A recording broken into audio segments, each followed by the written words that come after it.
안녕하세요. 오늘도 사연살롱을 찾아주셔서 감사합니다.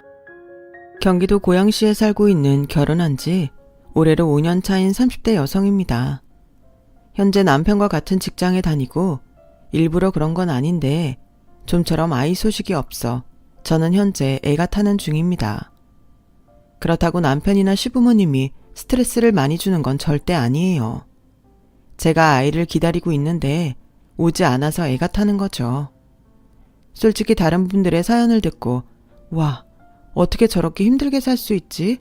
나는 절대 못 살 것 같은데? 라며 신기해하곤 했는데 그러면서 저는 제 결혼 생활에 큰 불만이 없었어요. 오히려 다행이라고 생각했죠. 제가 워낙 스트레스를 크게 받는 성격이 아니거든요. 누군가 악의적으로 저를 공격하지 않으면 저는 전혀 알지 못할 정도라 단순하다고나 할까요? 그런 제가 이렇게 사연을 쓰게 된 이유는 저희 시댁 이야기를 하고 싶어서예요. 저희 시댁이 좀 많이 웃기거든요. 예전에는 웃긴 게 아니라 좀 살벌했는데 요즘은 가족들이 모이면 화기애애하고 그렇게 웃길 수가 없어요. 그래서 이런 저희 가족을 소개하고 싶은 마음에 사연을 적어보게 되었는데요. 다소 과격한 부분도 있지만 유쾌한 저희 가족 이야기를 해보겠습니다. 우선 저희 가족 이야기를 하려면 빠질 수 없는 사람 2명이 있어요. 바로 저희 시어머니와 저보다 3년 빨리 시집온 형님인데요. 시어머님은 여장부 스타일로 소위 기가 좀 센 편이세요. 말씀으로는 아들 둘을 혼자 키우느라 목소리도 커지고 표현도 거칠어졌다고 주장하고 계십니다. 그렇다고 저희 시어머님이 남편이 없는 건 아니에요. 어머님 표현을 빌리자면 살면서 그다지 도움이 되지 않아 없는 것과 같았을 뿐이셨어요. 그렇다 보니 살면서 시댁은 시아버님이 아닌 시어머님의 중심으로 돌아가게 됐는데 유일무이 독불장군 같은 시어머니에게 맞수가 등장한 거예요. 그게 바로 저희 형님이시죠. 형님도 시어머님 못지않게 기가 엄청 세시거든요. 형님 직업이 변호사예요. 그러니 말을 얼마나 잘하겠어요. 거기에 아주버님보다 4살이 많은데 시어머니는 연상에 말도 잘하는 변호사 마누라 등살에 아주버님이 기가 죽어 살까봐 그게 그렇게 걱정이라고 하셨어요. 그런데 반면 말보다는 행동파인 시어머니는 그런 형님과 초반부터 맞지 않았고 자기 기준에 며느리가 고분고분하지 않으니 어머님은 항상 분통을 터뜨리셨는데요. 톰과 제리라는 만화 아시죠? 딱 그 짝이에요. 물론 여기서 제리는 저희 시어머니시고요. 그리고 정작 저는 고래 싸움에 낀 새우인데요. 저는 같은 직장에서 남편을 만나 자연스럽게 호감해서 연인으로 이어져 4년 동안 연애를 하고 남편과 결혼을 결심했어요. 그래서 먼 친정보다 가까운 시댁에 먼저 결혼 승낙을 받으러 인사를 갔고 그때 이미 형님이 시집 온 지 얼마 정도 시간이 흐른 후였는데 어머님이 저에게 굉장히 호의적으로 다가오셨어요. 물론 아무것도 모르던 전 기분이 좋았어요. 어서 와요. 내가 얼마나 보고 싶었는지 몰라요. 이름이 최선화라고 했던가요? 내가 너무 궁금해서 우리 아들한테 이것저것 물어봤는데 이 자식이가 하도 귀찮아해서 물어보고 싶은 것도 못 물어봤어요. 아, 그러셨어요? 궁금하신 거 있으면 다 물어보세요. 괜찮습니다. 엄마, 초면에 아들한테 짜식이가 뭐야? 그리고 뭘 더 물어본다는 건데? 내가 대충 엄마 궁금한 건 다 얘기해줬잖아. 설마 엄마 우리 결혼 반대하게? 으이그, 내가 네 형수 때문에 노파심이 들어서 그래. 그러니까 너는 빠져. 저기 있잖아요. 혹시 시댁에서 명절이나 제사 지내는 거 싫어해요? 뭐 집이 기독교라든가? 아니요. 저희 집도 큰 집이라 명절이랑 제사 다 지내요. 그래서 저는 어릴 때부터 익숙한걸요. 그리고 이런 말 쑥스럽지만 저 제사 음식도 곧 잘해요. 어머나 세상에, 어디서 이런 복덩이가 우리 집에다 왔을까? 됐어. 환영해요. 내가 아주 대환영이야. 내가 말했지. 우리 선아는 형수랑 다르게 착하다고. 엄마는 착하면 다 된다면서 굳이 그런 것까지 물어봐. 굳이 물어봐야 해. 네 형수를 봐. 아, 내가 진짜 말을 말아야지. 그나저나 나도 이제 며느리 끼고 큰집 갈 수 있겠네. 아, 오해는 하지 말아요. 내가 뭐 일을 많이 시키겠다고 그러는 게 아니고 그냥 우리 첫째 며느리하고 좀 잘났어. 말을 짜증나게 너무 잘해. 네? 저는 그때는 영 감을 못 잡았어요. 그런데 나중에 남편에게 그 상세한 이유를 듣게 됐고 이야기인즉 저희 시어머님은 집안의 둘째 며느리인데 늘 부자인 큰어머님에게 여러 가지 이유로 각종 멸시를 당하셨다고 했어요. 그런 당신의 형님이 싫다고 이젠 돌아가시고 안 계신 시부모님과 조상님들 제사를 모른 척할 수는 없다고 하셨는데 그래서 울며 겨자 먹기로 큰 집을 다니시면서 그렇게 스트레스를 받으셨다네요. 변호사 형님이 집에 오면서 저희 시어머니도 살짝쿵 기대를 하신 모양이었어요. 늘 자기를 무시하는 큰어머니에게 잘난 며느리 자랑을 하고 싶으셨던 거죠. 그런데 형님이 집에 오자마자 명절은 물론이고 큰집 제사에 가는 걸 싫다고 했다더군요. 그에 당황한 시어머니는 형님을 어르고 달랬는데 형님의 말빨에 이길 수 없었대요. 이건 제가 시집을 온 후 시어머니에게 직접 들은 말이었어요. 내가 우리 경훈이가 연상이긴 해도 변호사 아가씨를 데리고 온다고 해서 얼마나 좋았는지 아냐? 나도 변호사 며느리 등이 없고 기 좀 펴보자고 생각했는데 웬걸 걔가 들어오고 내 기가 더 쪼그라들었어. 내 어깨 좁아진 거 보이지? 그런데 큰 집에서는 제가 저러니 나한테 자꾸 잘난 며느리 눈치 보냐고 사람을 놀리는데 네 시아버지라는 사람은 그걸 보고도 가만히 있더라. 그러니 내가 속에서 열불이 안 나? 어머, 어머님 많이 서운하셨겠다. 근데 형님 입장에서도 이해는 가요. 형님 친정이 기독교잖아요. 원래 교회 다니는 사람들은 제사에 부정적이니까 하루아침에 바뀌기는 어렵죠. 그리고 솔직히 몇 번 안 봤지만 큰어머니 댁 며느리들도 좀 밉상이잖아요. 맨날 만나면 뭔 돈 자랑을 그렇게 하든지. 이하 동감이다. 아주 끼리끼리 잘도 만났지? 그래서 내가 걔가 더 필요했던 거야. 자존심 상하지만 우리 집이 큰 집에 비해 뭐 내세울 게 있냐? 변호사 며느리 딱 그거 하나인데 지가 중 가서 내기 좀 세워주면 어디가 덧나냐? 어머니도 참 형님이 워낙 그런 거 싫어하잖아요. 변호사라고 누구 앞에 나서는 것도 싫어하고 괜히 공짜 의뢰만 들어온다고. 식구들끼리 좀 해주면 어디가 어때서? 그게 진짜 공짜야? 시부모님 기 살려주는 거지. 걔는 공부머리만 좋지 눈치는 없어. 에이, 그래도 형님은 뒤끝도 없고 시원시원해서 좋잖아요. 좋기는 개뿔. 분명 내 아들도 지 마누라 눈치 보느라 집에서 기도 한번 못 펴고 살고 있을 게다.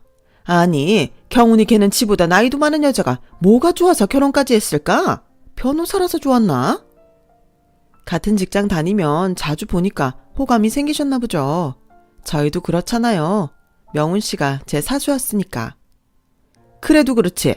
자고로 여자는 너처럼 남편 내조 잘하고 어른한테 예의 바르게 행동해야 하는 건데 첫째 걔는 지 잘난 맛에 사는 애라 틀려먹었어. 맨날 남한테 지적질이나 하고. 시어머님은 제가 시집 오기 전에 이미 형님에게 여러 번 대여서인지 제가 시집 오고 나서부터는 본격적으로 형님의 뒷담화를 하기 시작하셨는데요.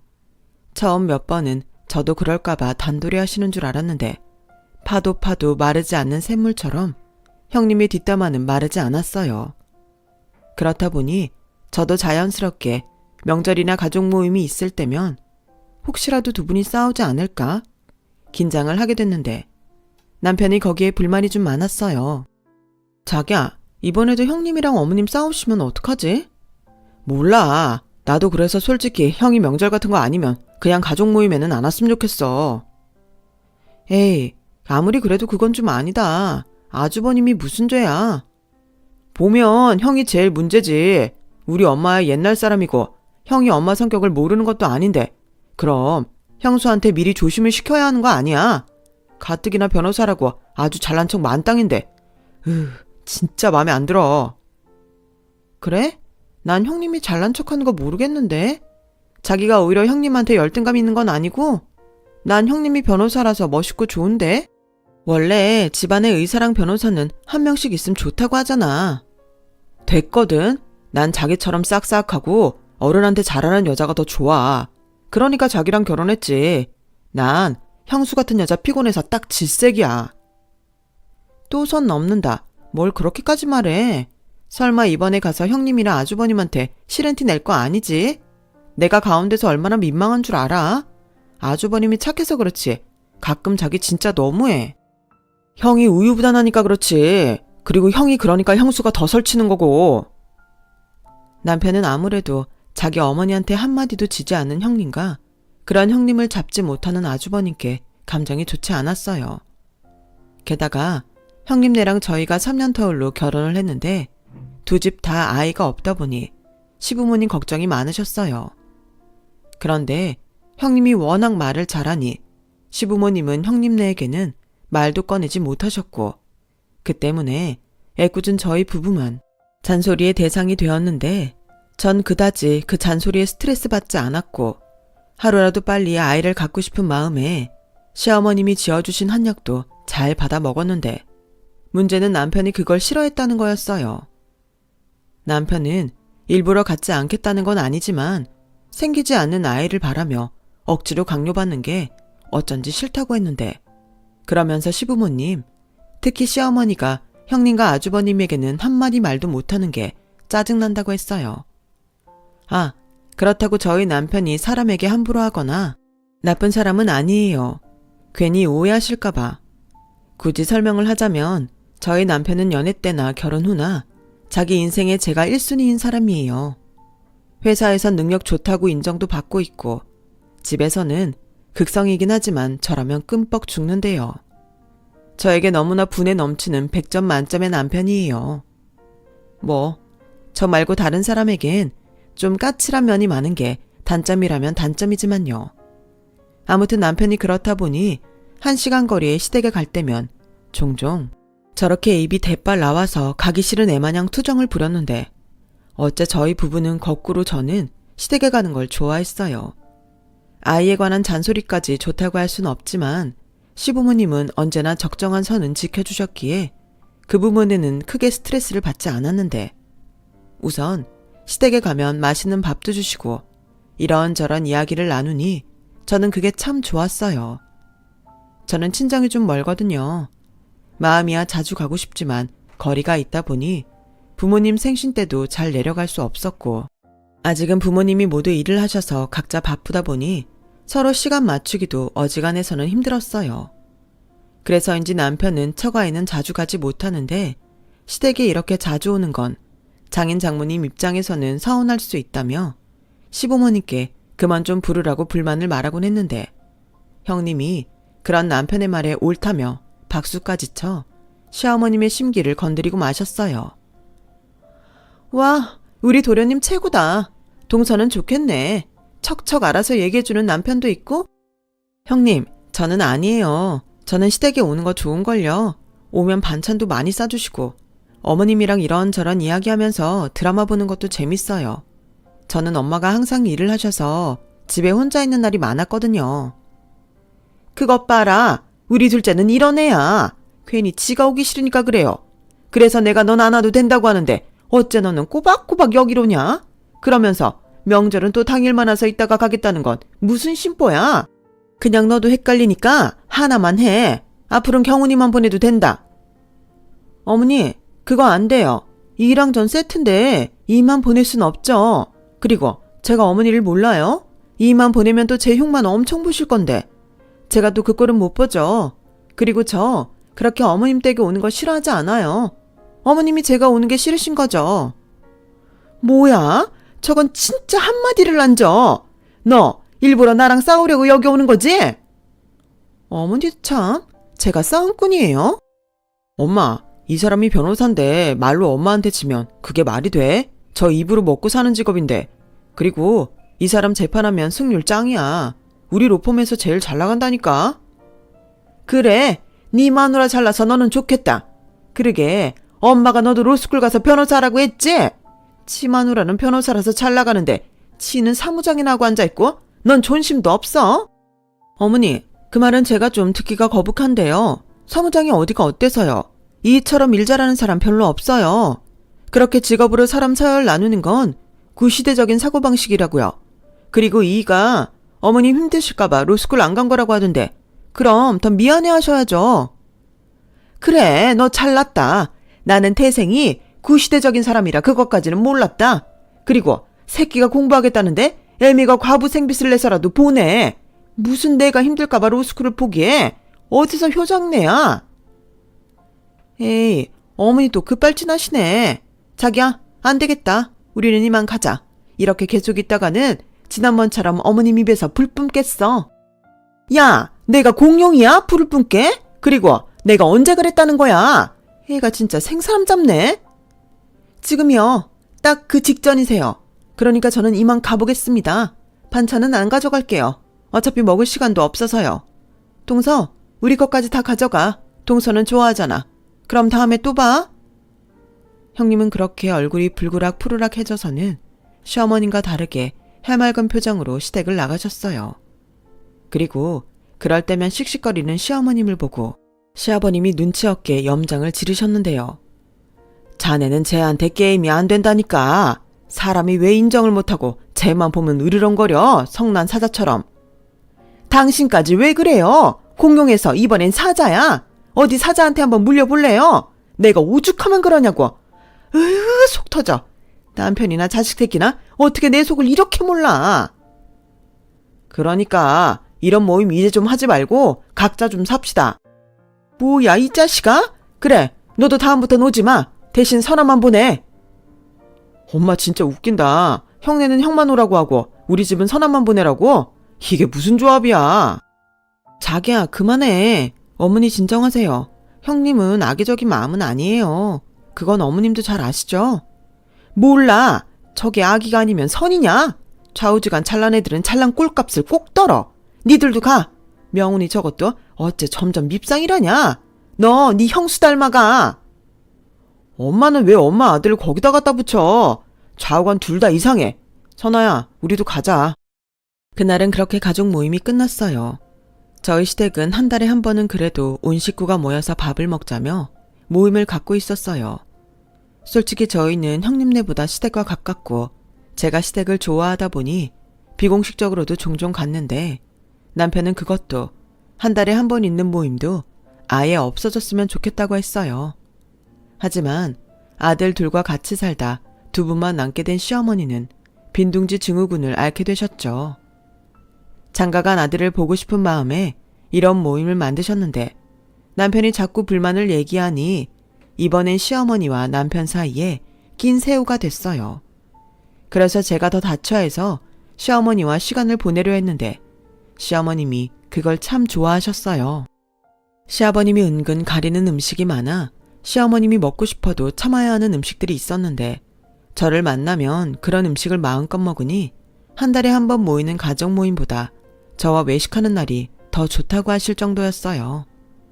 그리고 그런 날에도 시어머니는 맛있는 음식과 함께 형님 이야기를 하시곤 했는데 이쯤 되면 지겹지 않냐고 생각하실 수도 있겠지만 저는 그 이야기가 꽤 재미있었어요. 아, 어머니, 저희 결혼할 때 궁합 보신다고 저한테 생년월일 물어보신 적 있죠? 그럼 형님네도 궁합 보셨어요? 아니, 안 봤지. 그게 내 첫 번째 실수였다. 4살 차이는 궁합도 안 본다고 해서 볼 생각도 못했는데 봤어야 했어. 왜요? 형님이랑 아주버님 사이 엄청 좋으신데? 나랑 궁합이 안 맞잖아, 나랑. 궁합을 봤어야 했다고. 에이, 어머님도 참. 누가 시어머니랑 며느리 궁합을 봐요. 잠깐만. 그럼 저랑 어머님 궁합도 보셨어요? 봤지. 넌 나랑 아주 잘 맞는다고 하더라. 근데 네 형님이랑 나는 알고 보니까 나는 불이고 걔는 물이래. 궁합이 영 별로래. 내가 막 타오르면 걔가 찬물을 싹 끼얹는데 좋을 리가 없지. 어머니, 너무 웃겨요. 근데 제가 볼 때 형님은 어머님 귀여워하시는 것 같은데요. 어머니 반응이 웃겨서. 너 나 놀리냐? 남은 심란한데. 아무튼 그 점쟁이 용하긴 했어. 근데 아이씨, 생각하니까 또 짜증나네. 왜요? 용한 게 짜증나는 거예요? 그게 그 망할 점쟁이가 우리 아들한테는 자손이 없다고 하는 거야. 내가 아주 재수가 없어서 확 엎어버리고 왔다. 그건 좀 그러네요. 그렇지? 에이, 아니다. 지금 생각하니 그 점쟁이 수렁털이 사기꾼이었어. 니들 이렇게 젊은데 왜? 남들 다 갖는 아이가 없겠냐고. 그러니까 너는 신경 쓰지 마. 난 또 우리 큰 집보다 먼저 장손을 보나 궁금해서 물어봤는데 괜히 돈만 날렸어. 솔직히 그 말을 들었을 때는 조금 심란하긴 했어요. 그때가 결혼하고 2년이 지난 후였는데 남편은 그럴 필요 없다고 했지만 저희 부부가 불임은 아닐까? 저는 슬슬 걱정이 되던 차였거든요. 하지만 아직 신혼이라면 신혼이고 남편과 별 문제가 없으니 기다리면 생기겠지 하고 마음을 다스리고 있었는데 그런 말을 들으니 좀 불안하더라고요. 그러다 그 해의 가장 중요한 행사인 시할아버님의 제사가 다가왔어요. 저희 시댁은 1년에 2번의 제사와 2번의 차례를 큰 집에서 지내는데 그중 시할아버님 제사를 가장 중요하게 챙기는 것 같더라고요. 그리고 제사가 다가오면 저희 시어머님은 명절 증후군 비슷하게 끙끙거리시곤 하셨는데 어머님, 그렇게 싫으시면 저희도 형님처럼 확 가지 말까요? 뭐? 설마 너도 가기 싫어서 그러냐? 아니요. 어머님이 제사만 다가오면 잠도 못 주무시고 힘들어하시니까 뭐 굳이 그렇게 가야 하나 싶어서요. 명훈 씨한테 들으니까 할아버님이 그렇게 큰아들만 챙기셨다면서요. 그래서 우리 시아버님은 찬밥이나 다름없었다고 하던데 유산도 다 큰아버님한테만 몰빵하시고 저라면 안 가고 싶을 것 같아요. 아휴, 네가 어떻게 내 속을 알겠니? 나도 뭐 그러고 싶지 않았겠어? 근데 그렇긴 해도 네 시할머니가 나를 참 예뻐하셨다. 당신 남편이 자식들을 놓고 차별하니 나한테는 그렇게 미안해하셨어. 그나마 네 시아버지는 양반이지. 니들 고모는 딸이라고 아주 겸상도 못하게 하셨다. 그러니 시집가서 우리랑 아주 연을 끊어버렸지. 그래서 우리 어머님 많이 서운해하셨어. 그걸 봐서 그런가? 가기 싫다가도 어머니 생각이 안 갈 수는 없더라.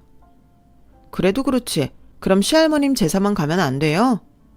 뭐? 니네 시아버지가 퍽도 그러자고 하겠다. 내 남편이지만 참 속도 없어. 그렇게 당하고도 형이 하는 말에 꼼짝도 못해. 그러니 내가 이러고 살지? 어머님 속이 말이 아니겠어요. 저도 몇 번 가보니까 그 집 사람들 진짜 별로던데 이번에도 형님은 제사 지내러 안 오시겠죠? 제가 한번 슬쩍 말이라도 해볼까요?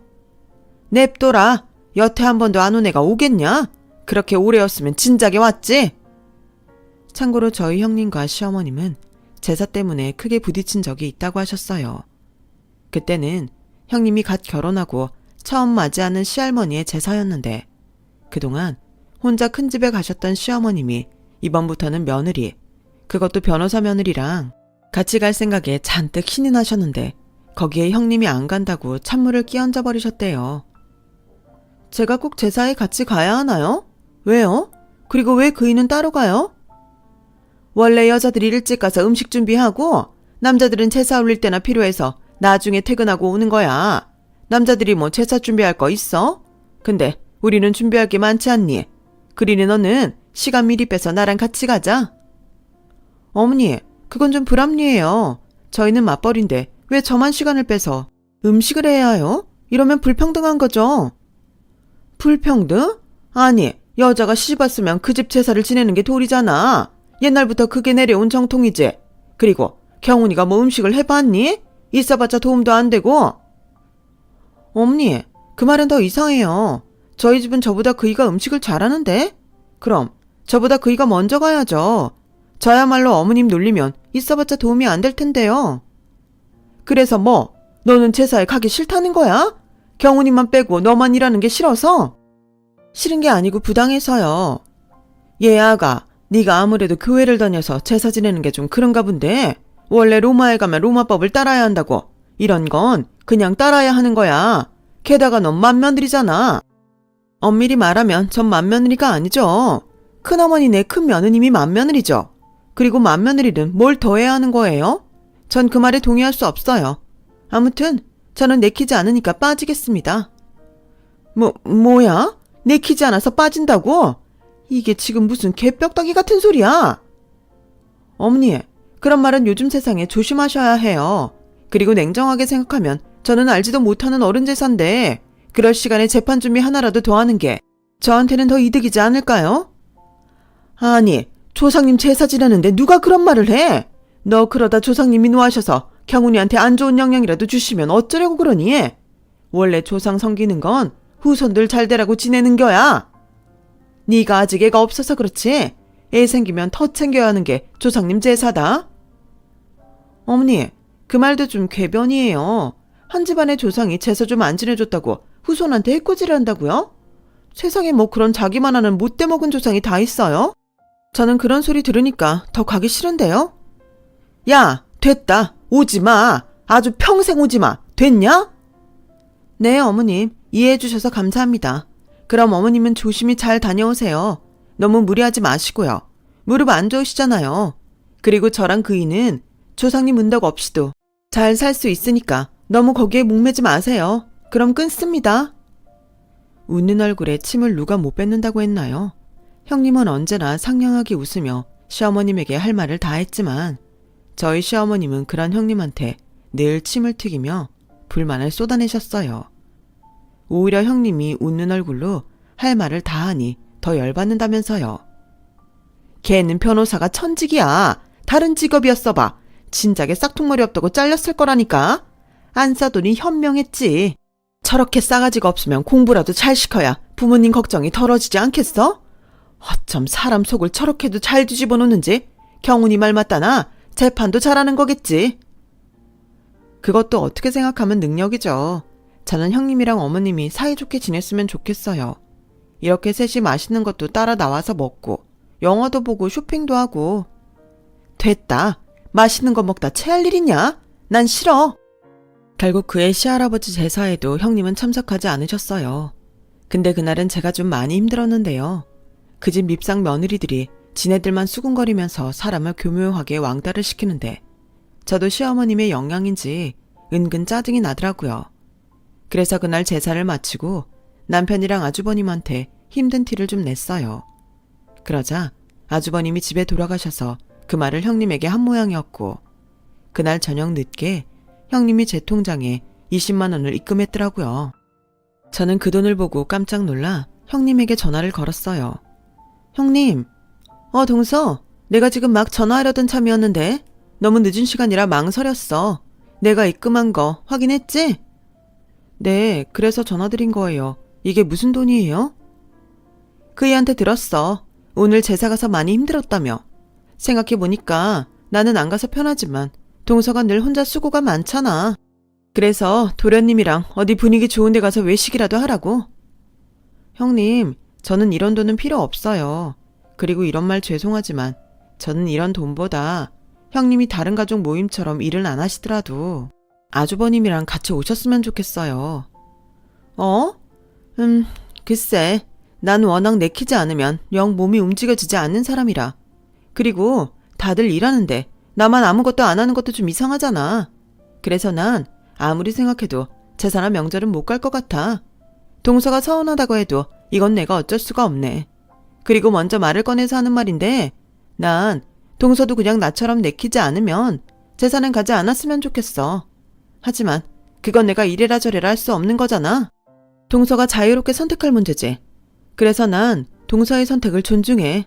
물론 지금은 나한테 서운한 마음이 더 크겠지만 오늘은 내가 얼마 안 되지만 돈을 보낸 건 미안해서가 아니라 오늘 동서가 힘들었다고 하니까 언니 같은 마음에 챙기고 싶은 거였어. 저는 이럴 때면 형님 속을 모르겠어요.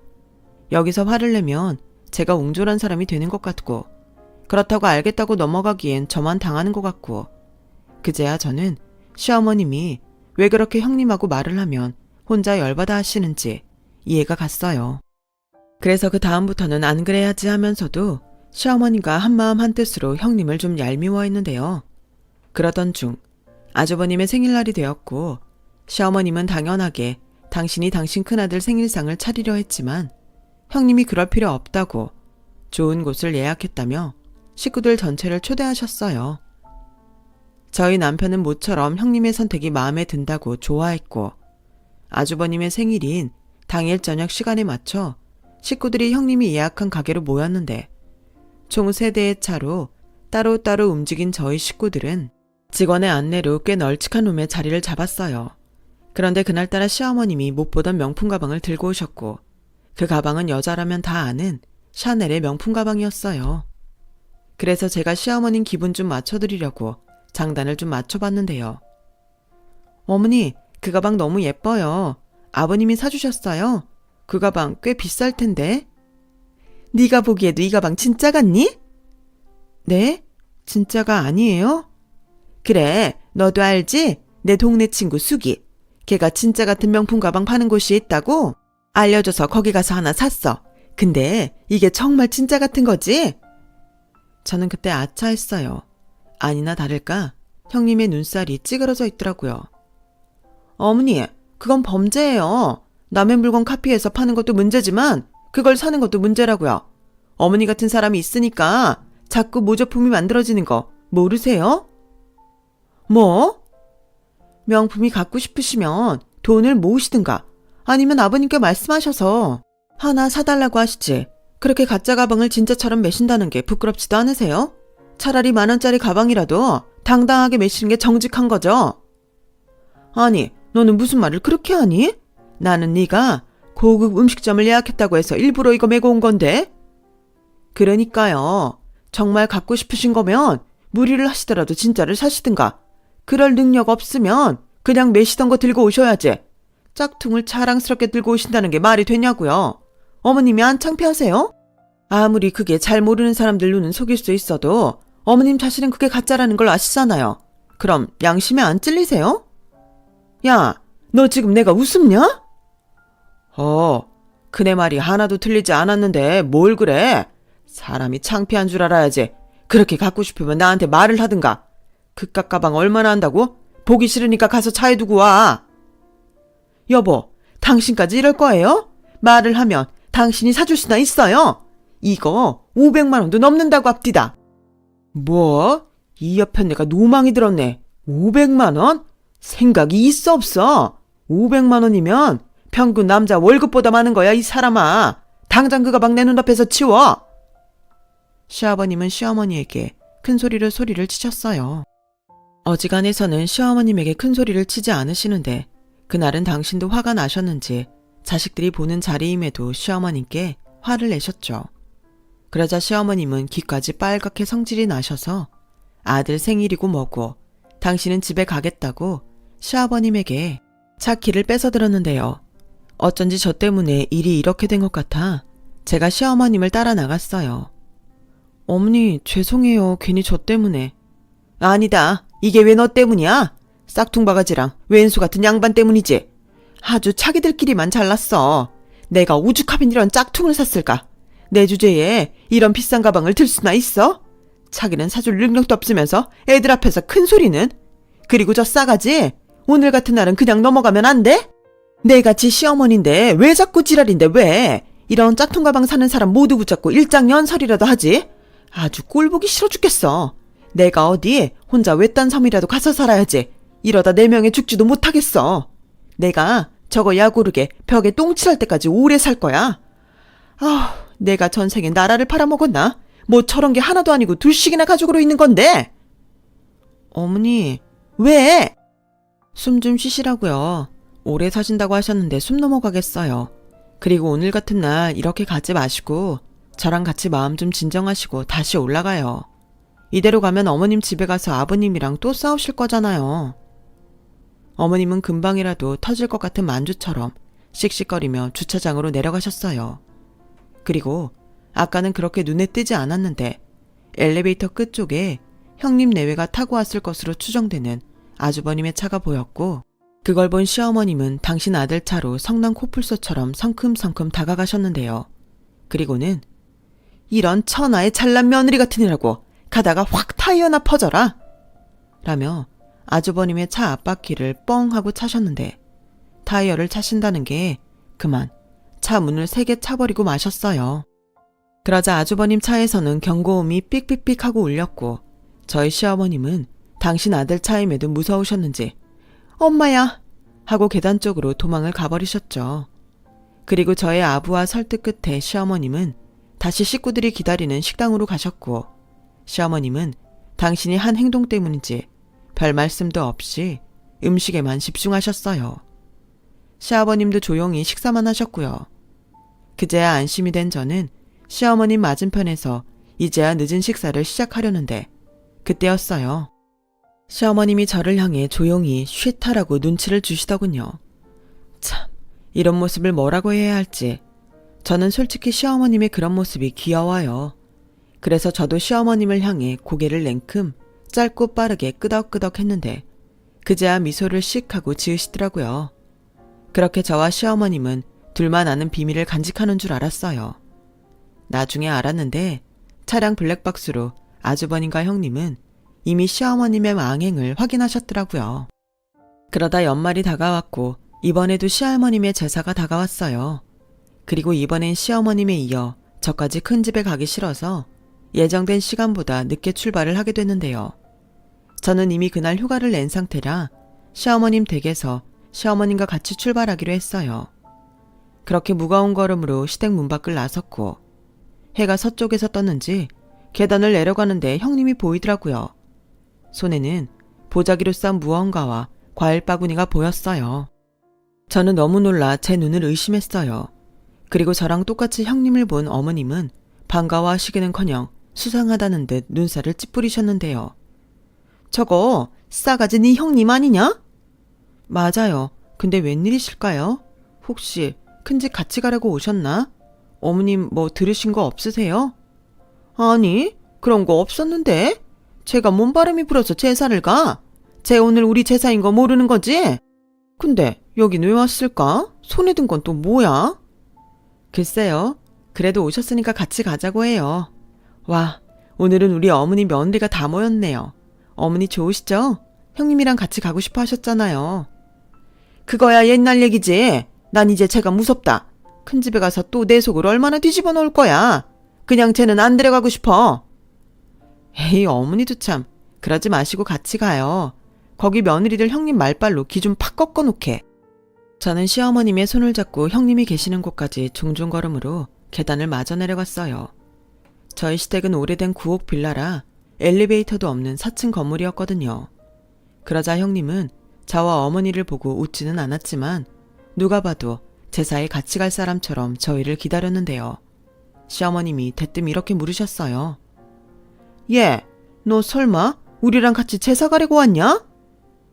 네, 그래서 오늘 저 월차 냈어요. 형님, 그건 다 뭐예요? 큰 집에 줄 선물이에요? 아니, 이거 전이야. 엊그제 주문했더니 오늘 오전 중에 된다고 해서 픽업 다녀왔어. 전을 왜 사? 거기서 붙일 건데. 너도 참 끝까지 튄다. 거기 가서도 얼굴 모르는 시할머니 제사상이니까 고생하지 말고 그걸로 하자고 하게? 네, 이거면 적어도 쪼그리고 앉아서 전 부친다고 고생은 안 해도 되잖아요. 에휴, 네 큰어머님이 그걸 보고 좋다고 하겠다. 넌 그냥 하던 대로 가지 마. 왜요? 언제는 그렇게 가자고 하시더니? 그때는 나 혼자고 지금은 그때랑 내 마음이 다르잖아. 괜히 가서 나 망신살 뻗치게 하지 말고 그냥 월차 낸 김에 집에서 쉬어라. 재판 준비해. 재판 없냐? 제사는 나랑 네 동서만 가도 된다. 선아야, 그렇지? 시어머님은 저를 보고 어서 내라고 대답하라는 듯 눈으로 레이저를 쏘셨어요.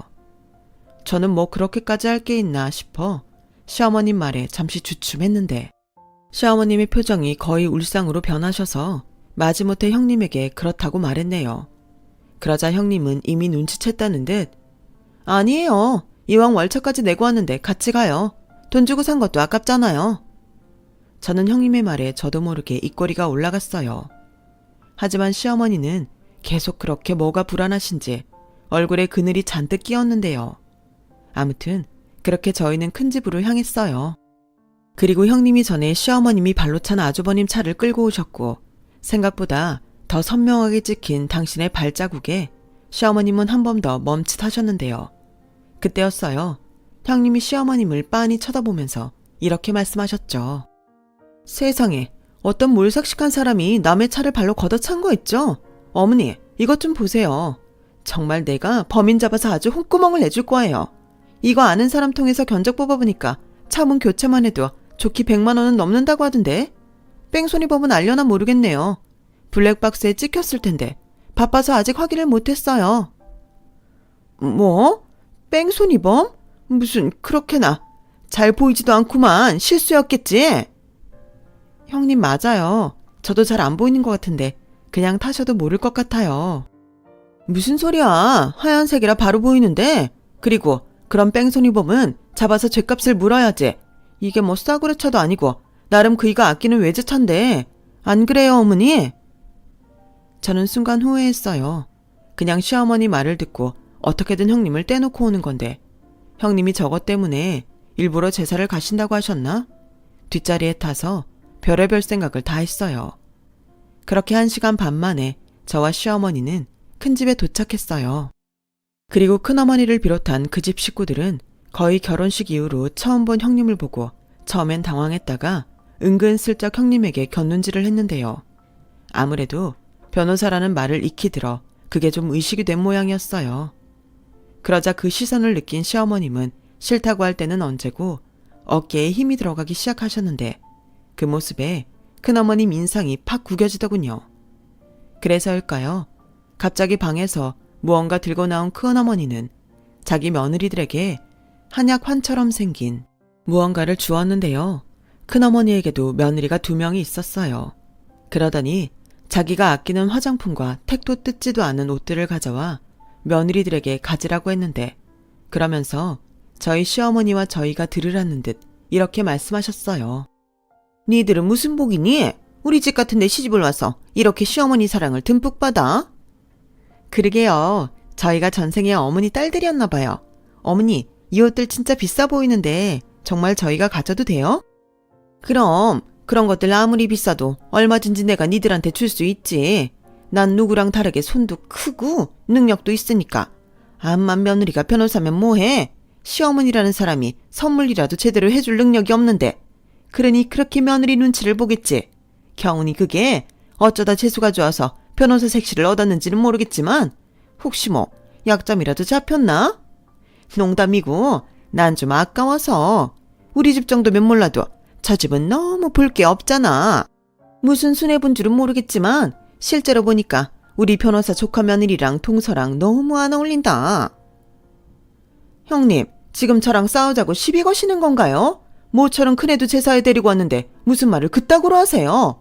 그리고 형님, 며느리를 챙겨주고 싶으시면 따로 구석에나 가서 하시면 될걸. 굳이 제 며느리들 앞에서 하는 건 또 무슨 심보인데요?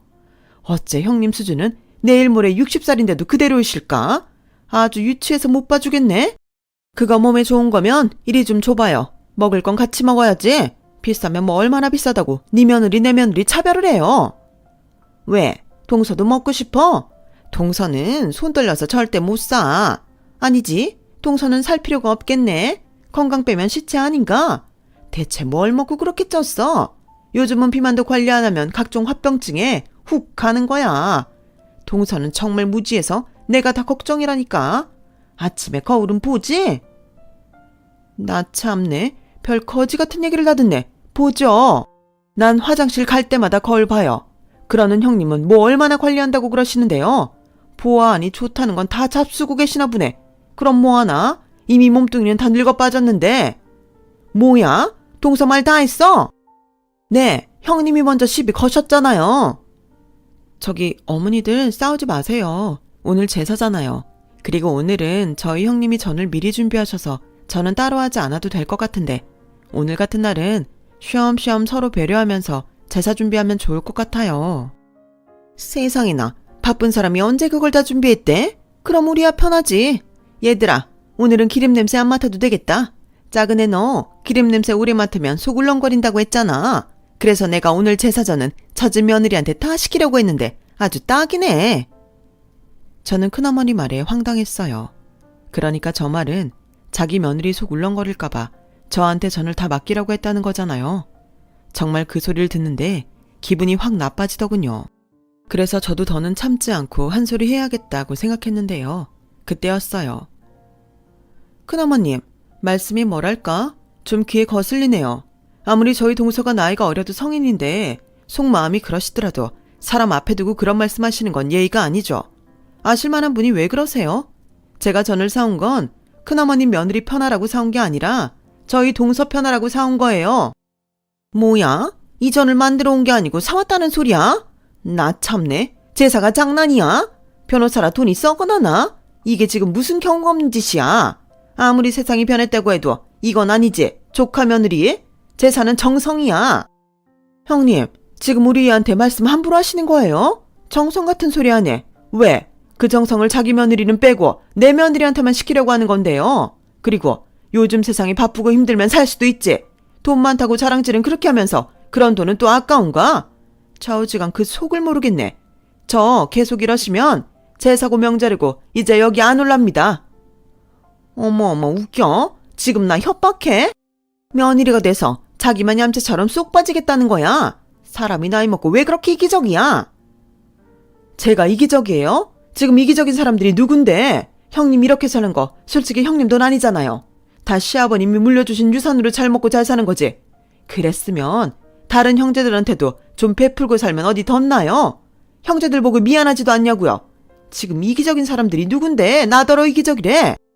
뭐야, 여기서 그 말이 왜 나와? 그렇게 억울하면 도련님 보고 장남하라고 해. 아버님이 우리한테만 유산을 남기신 걸 나더러 어쩌라고? 시어머니와 큰어머님은 어느 누구도 질 수 없다는 듯 아주 팽팽하게 맞섰어요. 그리고 그 순간 저희 형님이 나서셨는데요. 어찌나 든든하던지 저는 그날 형님이 가장 멋있게 보였어요. 저기 싸움 중에 죄송한데요. 그 유산이라는 게 할아버님의 유언장이 있는 건가요? 아니면 증인이 있어요?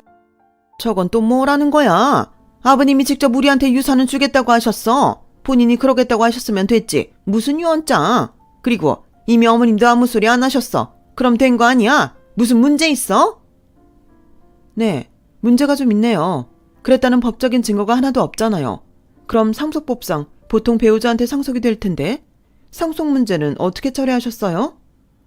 그야 어머님이 그런 거 잘 모르니까 우리가 정리했지. 우리가 장남이니까. 그러니까 할아버님의 유언도 들은 사람이 달리 없고 상속 문제도 스스로 정리하신 거네요. 그러면서 배우자인 할머니와 형제들한테는 아무런 분배 없이 통보만 하신 거고요. 어머니, 얘기 왜 저한테 안 하셨어요? 이거 법으로 할 수 있어요. 뭐야? 이봐 조카 며느리, 이건 이미 정리가 다 된 일이야. 이제 와서 무슨 법? 그리고 조카 며느리는 지금 여기에 낄 군번도 아니잖아. 무슨 군번이요? 여기가 군대예요? 그리고 자꾸 들으니까 저도 기분이 나쁜데 큰어머님, 혹시 저희 어머니한테 자격지심 있으세요? 뭐야? 야, 내가 왜 그런 거렁뱅이한테 그런 감정을 느껴? 너 변호사라고 좋게 봐줬더니 아주 눈에 뵈는 게 없구나.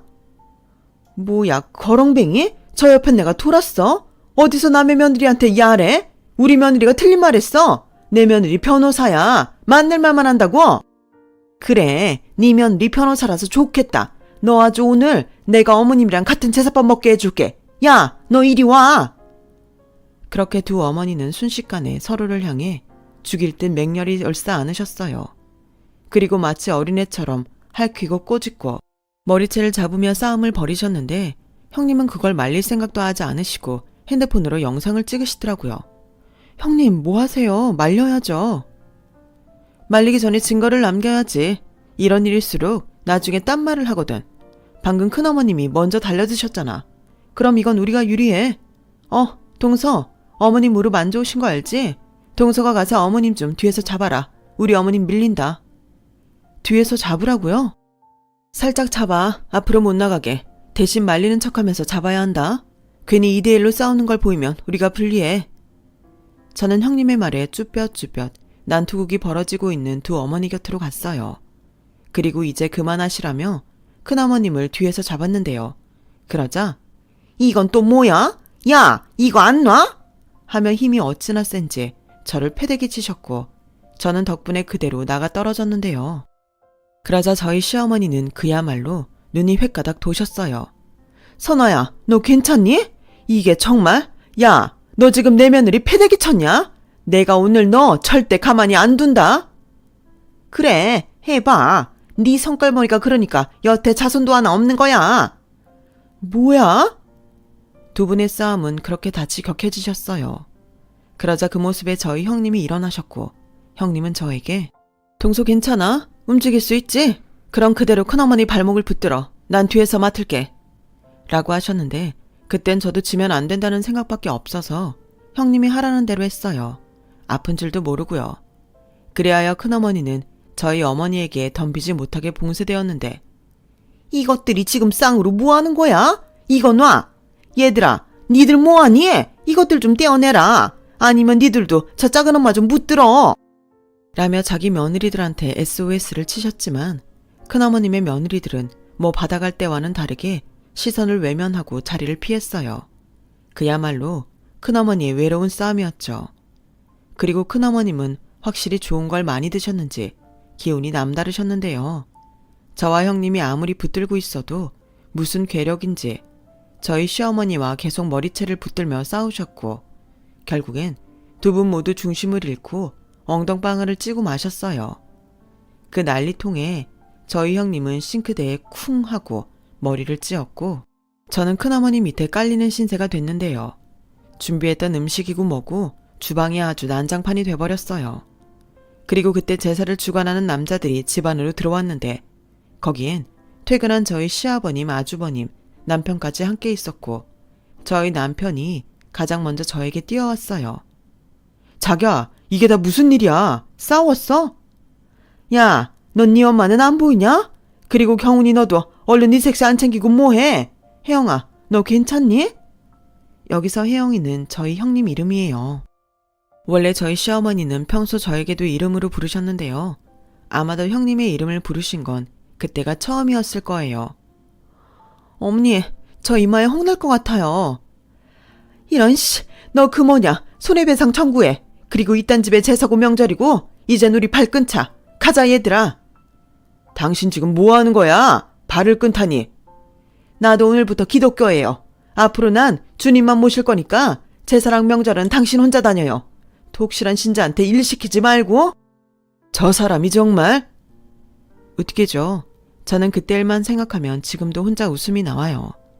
그리고 그날 시어머니를 비롯한 형님이랑 저는 완전히 만신창이가 돼서 시댁으로 돌아왔고 셋이 약속이나 한 것처럼 배가 고파 사이좋게 라면을 끓여서 밥까지 말아 바닥까지 싹싹 비우는데 마치 전염이라도 된 듯이 셋이 웃음이 터졌어요. 니들 봤냐? 형님 며느리들 꽁지 빼고 도망가는 거? 그렇게 자기 며느리들 자기한테 잘한다고 자랑을 하더니 내가 아주 오늘 속이 뻥 뚫린 것 같다.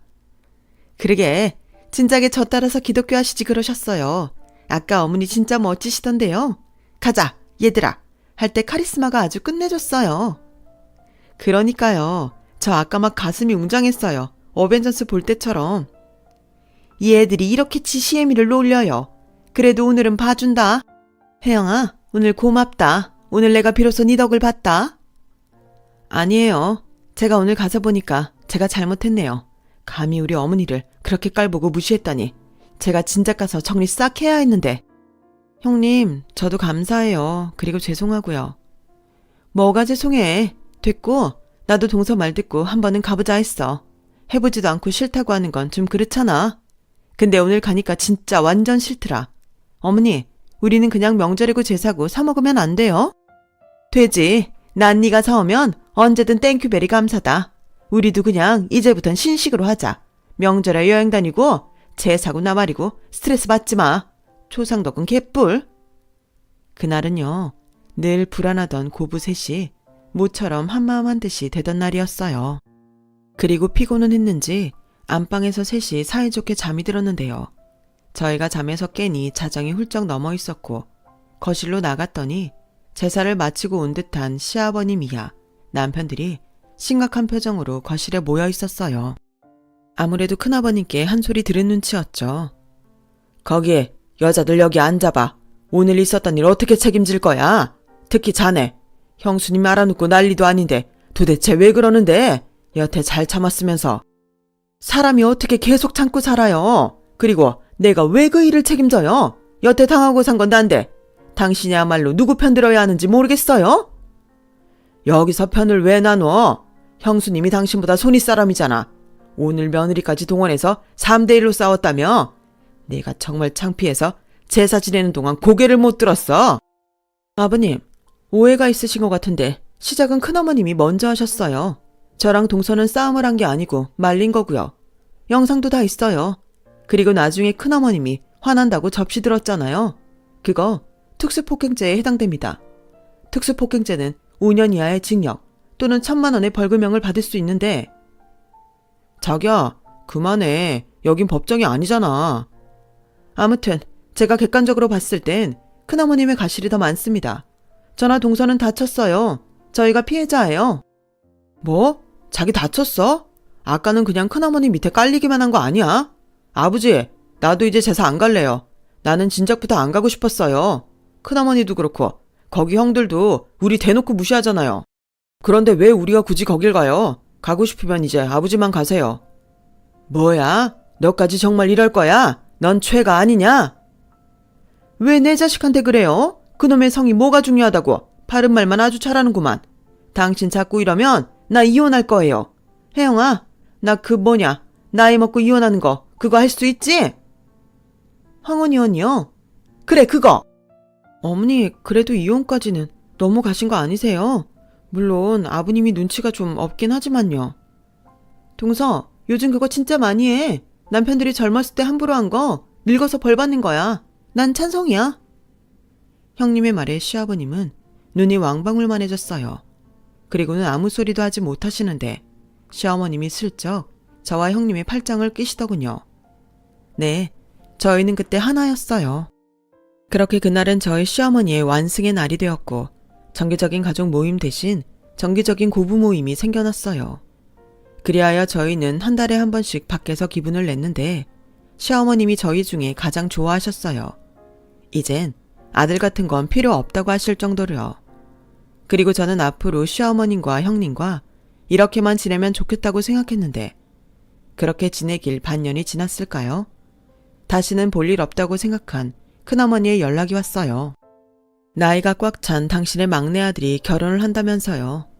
저희 어머니는 콧방귀를 끼며 당신은 안 갈 거라고 하셨는데 그때 형님이 좋은 생각이 있다며 나를 잡아 저와 어머님을 압구정에 있는 백화점으로 데리고 갔어요.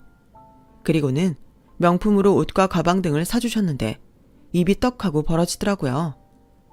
형님, 이건 좀 많이 비싼 것 같아요. 저는 괜찮아요. 어머니만 사주세요. 아니면 제가 좀 보탤까요? 동서, 나 변호사야. 이 정도 돈은 벌어. 내가 이런 거 싫어해서 그렇지. 쓰면 또 화끈하게 쓴다. 그러니까 편하게 입어. 어려서 그런지 머리보다 태가 나네. 어머님도 이참에 비싸고 좋은 거 고르세요. 지난번에 들고 오셨던 거랑 똑같은 거 있으면 그것도 사시고요. 제가 사드릴게요. 어머, 정말? 아주 네가 나한테 효도를 하는구나. 이게 웬 로또니? 저는 그날 처음으로 명품 쇼핑이라는 걸 해봤어요. 제 친구들도 하나 두 개쯤은 있다는 명품 가방을 저는 형님 덕에 장만하게 된 꼴이었죠. 그리고 결혼식 당일 마치 저희는 주인공이라도 된 듯 미용실에 가서 머리도 하고 화장도 하면서 완전히 기분을 냈는데요. 그때였어요. 주차장에서 차를 가져오겠다고 나가던 형님이 길에서 보기만 했던 벤츠를 끌고 저희 앞에 멈춰섰어요. 혜영아, 이거 뭐니? 원래 있던 차는? 그건 그이 차잖아요. 이건 제 차요. 오늘은 제 차로 가요. 아버님이랑 남편들은 곧장 예식장으로 온대요. 어머, 세상에, 나 이렇게 좋은 차를 끌고 다녔어? 형님, 너무 멋있어요. 뭘, 빨리 타. 아, 어머니, 이 차는 발로 차시면 안 돼요. 너 알고 있었냐? 그럼요. 그날 저녁에 바로 알았죠. 근데 그날 저도 좀 예의 없었던 것 같아서 쌍방이라고 생각하고 넘겼어요. 어차피 그 차는 어머님 아들 차니까요. 역시 우리 형님은 똑똑해. 이것들이 아주 이럴 때는 죽이 잘 맞아. 에이, 몰라. 그래, 나도 벤츠 한번 타보자. 가자. 그것들 기죽이러. 그렇게 저희는 소정의 목표를 가지고 큰어머니 아들 결혼식장으로 향했어요. 그리고 타이밍도 딱 좋게 결혼식장 주차장에서 큰어머님과 두 며느리를 마주쳤는데요. 형님의 벤츠에서 저희 시어머니가 내리자 그걸 본 큰어머니와 며느리들이 눈이 휘둥그레져서는 많이 놀란 듯 보이더라고요. 그런데 큰어머님이 곧 찍어도 잘난 척은 하고 싶으셨는지 이번에도 먼저 시비를 걸어오셨어요. 꼴에 키 죽기 싫다고 렌트라도 했나? 입고 온 것도 보니까 어디서 또 짝퉁을 걸쳤네. 그래봤자 호박에 줄긋기지? 선아야, 왜 이렇게 시끄럽지? 어디서 멍멍하고 개가 짖나? 뭐? 개? 너 지금 나한테 개라고 했냐? 이제 뭐 이판사판 해보자는 거야? 내가 내 아들 결혼식만 아니면 오늘 네 머리털 내 손에 다 뽑혔어. 어머, 걔가 사람 말을 다 하네? 이봐, 이 차 렌트 아니고 내 며느리 차야. 번호판 보면 몰라? 무식해도 그런 것도 모르나? 아, 걔는 지능이 낮지? 그리고 이 명품이 얼마짜린 줄 알고 짝퉁이래. 걔라서 그런지 보는 눈도 없네. 야, 너 말 다 했어? 듣자 하니까 내가 동서 손윗사람이야? 윗사람 좋아하네. 그럼 윗사람 따게 행동을 해야지. 걔처럼 행동하니 걔인 줄 알았잖아. 아, 그리고 이거 우리 며느리가 사줬어. 며느리한테 잔잔바리로 뭐 퍼주기만 해봤지. 이런 명품 바다는 봤나? 그렇다고 너무 부러워하지 말고. 내 알바는 아니지만. 가자 얘들아. 저희 시어머니는 아무래도 재미가 들려도 푹 들리신 듯 어깨가 기만큼 솟을 정도였어요.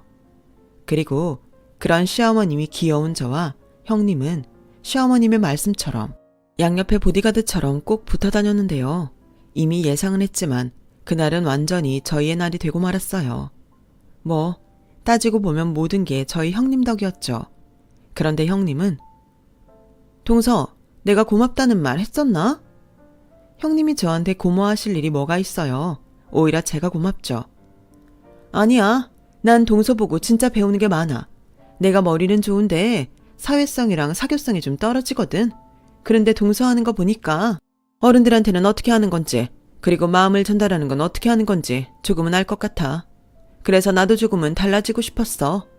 혹시 나 때문에 마음 상하거나 서운한 일 있었다면 동서가 좀 봐줄래?